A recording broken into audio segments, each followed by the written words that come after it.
Bonjour, Corinne Gros, conseillère en fleurs de bac, facilitatrice de compréhension de soi. J'aimerais aujourd'hui parler des blessures physiques et des blessures dites émotionnelles. La blessure physique, en fait, elle est reconnue parce qu'elle se voit.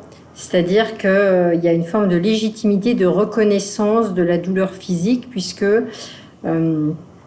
si on se casse la cheville et qu'on est en arrêt pendant 2 mois, par exemple, il y a une reconnaissance puisque ça se voit. Donc c'est normal que tu n'ailles pas, par exemple, travailler puisque tu as mal à la cheville et que tu es... Bon, je dis 2 mois, mais ça peut être plus que ça. Hein, parce qu'il y a une forme de visualisation du mal, en fait. Voire même pour certains qui sont en arrêt pendant des fois 2 ans, 1 an, 2 ans, au motif que voilà, il y a eu un accident physique et c'est reconnu. Et aujourd'hui, ce qui est pas simple, c'est les douleurs invisibles, les douleurs émotionnelles, les douleurs. Je parle pas des maladies où il y a une douleur physique qui apparaît. Hein. Je parle vraiment de ce qui se passe à l'intérieur de soi quand on va pas bien, quand on est triste, quand il y a une forme de vide intérieur, qu'on sent qu'on va pas bien, qu'on est toujours en lutte, qu'on est toujours en colère, on se sent pas bien intérieurement, il nous manque quelque chose en fait. Et ça, souvent, ce que j'entends, et puis moi-même, j'ai pu être comme ça, hein, quand les gens étaient en dépression, à l'époque, avant que j'en vive une, c'était oui, bah c'est bon, bouge-toi un peu, enfin, vous voyez, parce que j'avais pas conscience de ce que ça disait, et forcément, j'ai fait une dépression en 2007, et j'ai pris conscience de ce que c'était, et le fait de passer par cette étape-là, déjà, j'étais beaucoup moins jugeante envers les autres. Et puis, je me suis dit que c'était souvent quand la dépression est arrivée, en tout cas, bon, à l'époque, je n'avais pas compris ce que ça voulait dire, mais en tout cas, aujourd'hui, je sais. Mais en tout cas, alors, la dépression, elle est assez connue parce que, voilà, les gens sont en général, enfin, pour ma part, en tout cas, je bougeais pas, j'étais dans mon lit, j'arrivais pas à me lever. Et il y a des antidépresseurs, mais il n'y a pas besoin de faire une dépression pour aller mal. Et moi, j'ai refait ensuite un burn-out 10 ans plus tard, un épuisement professionnel, un épuisement général qui m'a obligée en fait à être face en fait à moi-même. Et ce que j'ai vu, c'était pas bien parce que il y avait un combat intérieur, il y avait une lutte intérieure qui ne se voyait pas à l'extérieur parce que à l'extérieur tout allait bien, le corps allait bien, sauf que l'intérieur du corps était meurtri, était blessé. Et ça, c'est vraiment le message que je peux envoyer, c'est vraiment qu'elle a le droit, cette douleur, d'être accueillie et d'être entendue.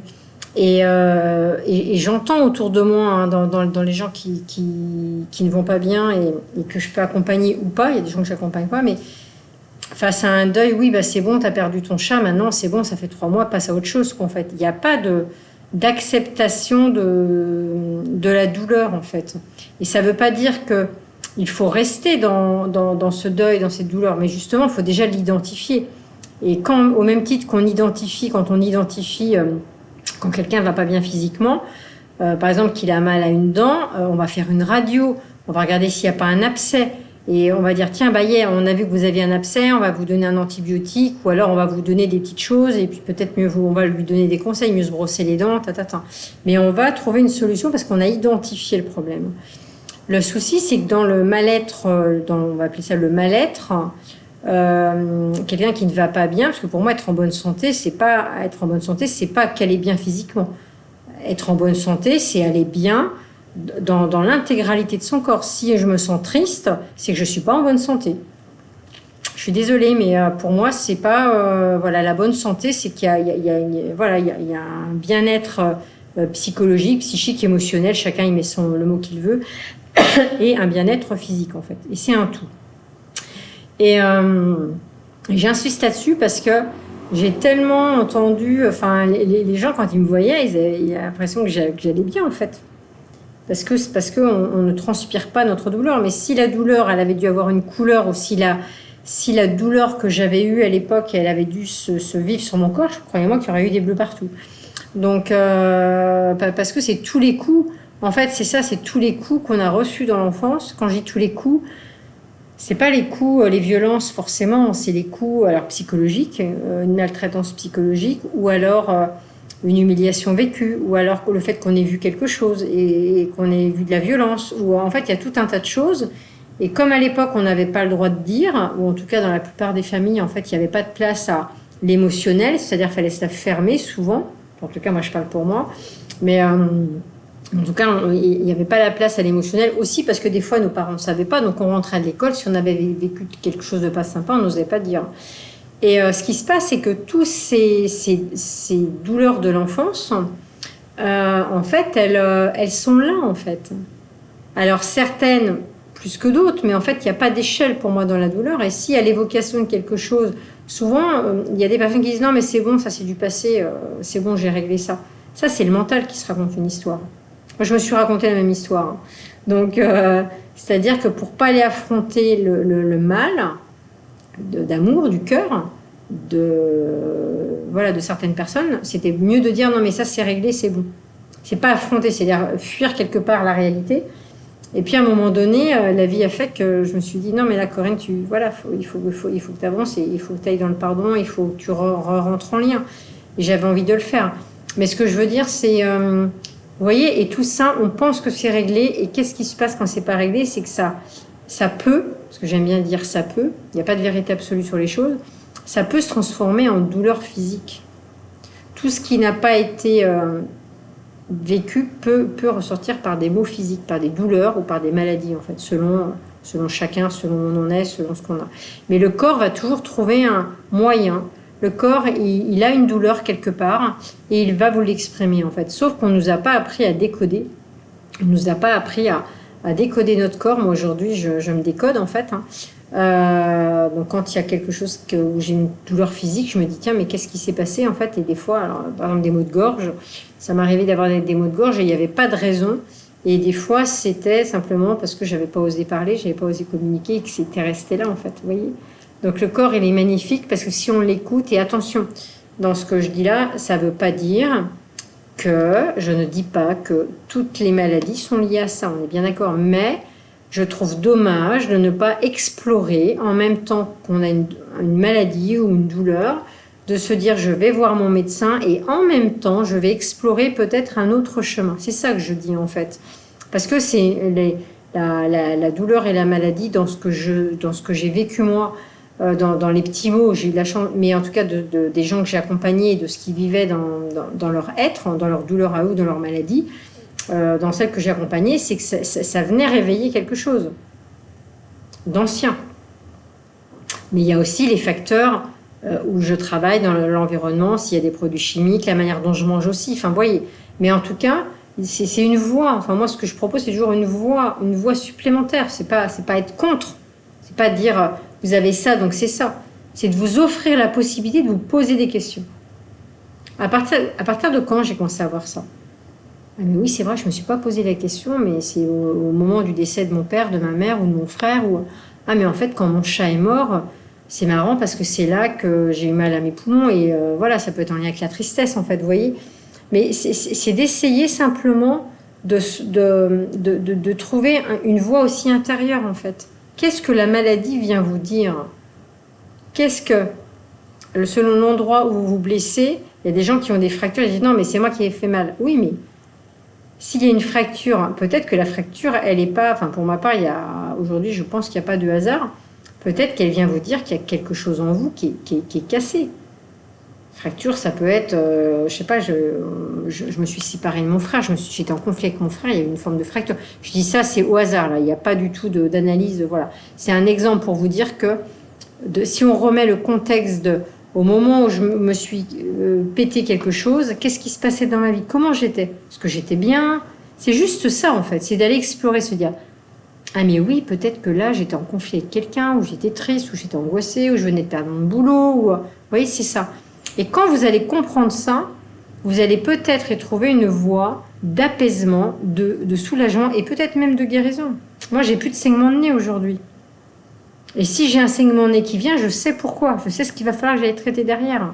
C'est ça que dit le corps. Il exprime quelque chose. Et le quelque chose, des fois, on n'en a pas conscience, en fait. C'est vraiment... Voilà, moi, il y a des choses dont je n'avais pas conscience. Donc après, ça, c'est un chemin. C'est un chemin d'éveil à soi, de compréhension de soi. Mais en tout cas, c'est là, le message surtout, c'est vous avez le droit de ne pas aller bien et de le dire. La seule chose, c'est qu'il ne faut pas le dire à n'importe qui parce que les gens, ça les renvoie à leur propre... à eux, en fait, et à leur ego et à la manière... Oui, mais c'est bon, tu vas pas faire... Enfin, moi, je l'ai fait, ça. J'étais tellement dans le contrôle que j'étais pas du tout dans le cœur que quand des enfants quittaient leurs parents, j'ai dit oui, bah, c'est normal, ils ont 18 ans, il était temps qu'ils grandissent, mais j'étais pas du tout dans le cœur. Et moi, quand moi-même, j'étais, à un moment donné, je voyais mes enfants grandir, je commençais à accueillir mes émotions, et je me suis dit, purée, mais ce que je dis aux autres, je me l'applique pas moi-même, parce que je sentais que la douleur, elle pouvait être là, en fait. À l'époque, en tout cas. Et en fait, c'est ça, c'est pourquoi on s'autorise pas à se dire, pourquoi vous ne vous autorisez pas à vous dire que oui, quand un tel part, j'ai mal. C'est une forme de non, il faut pas. Vous voyez, une forme de non, il faut pas. Moi, j'étais assez... je suis passée de l'autre côté parce que comme on ne nous a pas appris à accueillir nos émotions, à pouvoir accueillir, on ne savait pas. Aujourd'hui, quand elles sont là, au début, quand on commence à ouvrir vraiment le cœur, hein, quand je dis on ouvre le cœur, parce qu'il y a plein de gens qui se disaient dans le cœur, elles ne le sont pas. C'est une facette. Mais quand on est vraiment dans l'amour des autres, dans l'amour de soi avant tout, ben on laisse l'émotion de tristesse traverser. Et on a le droit d'être triste, en fait. La seule chose, c'est de se dire, ben, si à un moment donné, la tristesse elle perdure dans le temps, c'est peut-être d'aller faire quelque chose et de voir pourquoi la tristesse, elle est encore là. Il n'y a pas de durée. Moi, je n'aime pas mettre de durée. Mais c'est d'aller voir s'il n'y a pas autre chose qui se cache derrière, en fait. C'est ça, surtout. Parce que ça, c'est propre à chacun. Les deuils, tout ça, c'est... Voilà, pour moi, il n'y a pas de délai. Puis, j'ai pas suffisamment. Puis, c'est pas ma compétence. Mais en tout cas, moi, ce que j'essaye de vous dire, c'est que c'est important, c'est de parler et que vous avez le droit d'être mal et qu'il n'y a pas à vous comparer à des gens qui ont des grosses maladies. Parce que c'est comme si on disait, ah mais lui, il a le droit d'être malade parce qu'il a un cancer. Mais moi, j'ai pas le droit d'être malade parce que j'ai pas... Voilà. Non. C'est chacun sa vie, chacun son histoire. Et ça, j'insiste là-dessus, c'est vraiment quelque chose que j'ai essayé qu'on m'a véhiculé, c'est qu'il n'y a pas de petites blessures.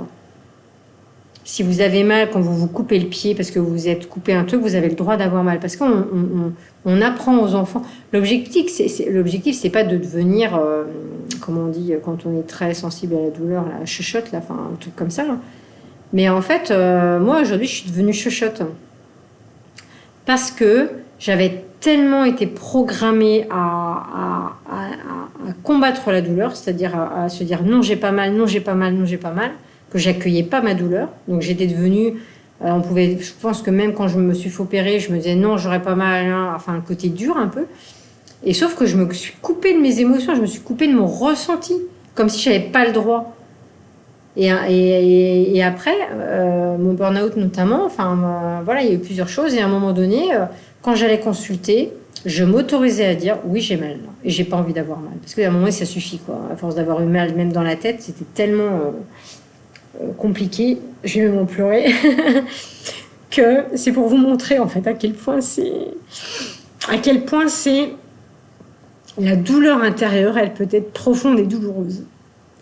Voilà. Et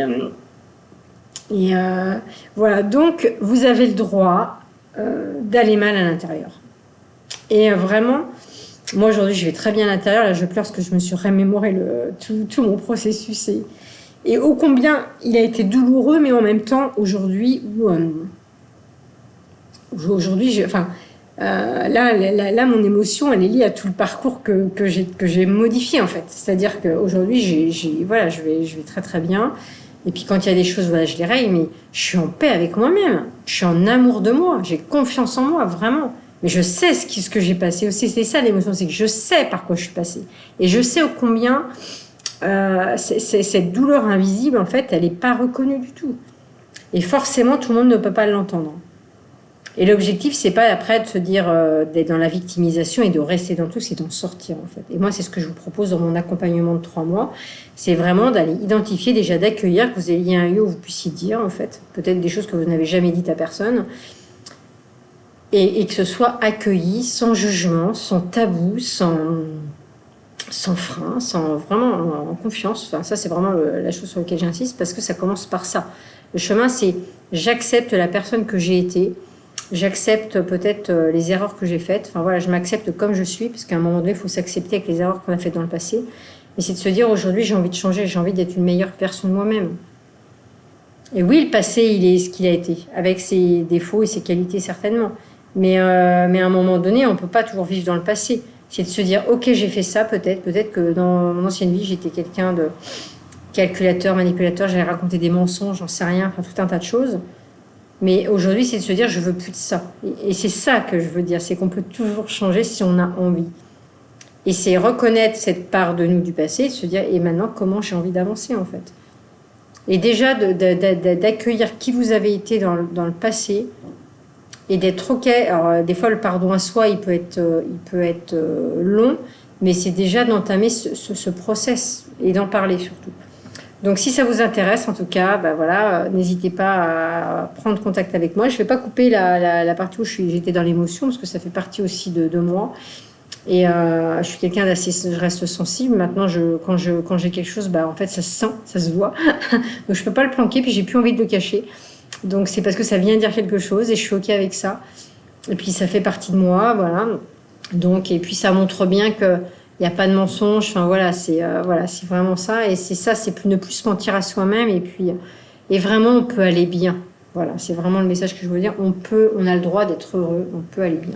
Donc si ça vous intéresse, bah, écoutez, allez sur mon site internet, je vous mets le lien dans la description. Hein. Et puis bah, passez une très bonne journée. À très bientôt, au revoir.